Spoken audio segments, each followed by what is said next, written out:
Well, welcome to the shop. It's September now, and the Guzzi's finally on the ready to ride category. We've cables and electronic wiring, and still waiting for a brake switch.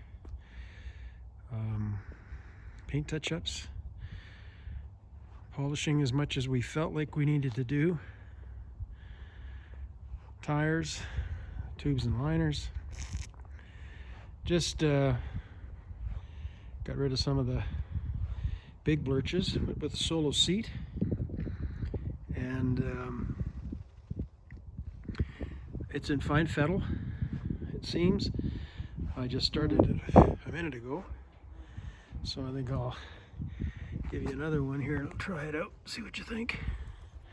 You can see this fender's pretty scuffed up, but that's the way it's going to stay. That's the way it's going to stay. Here we go.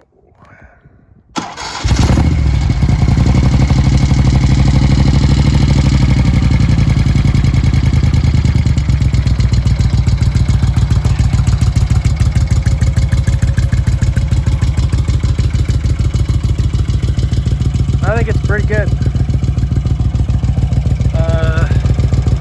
We're not going to take it any further than this. There's still some bit of touch-ups we'll do. We are putting the police lights on.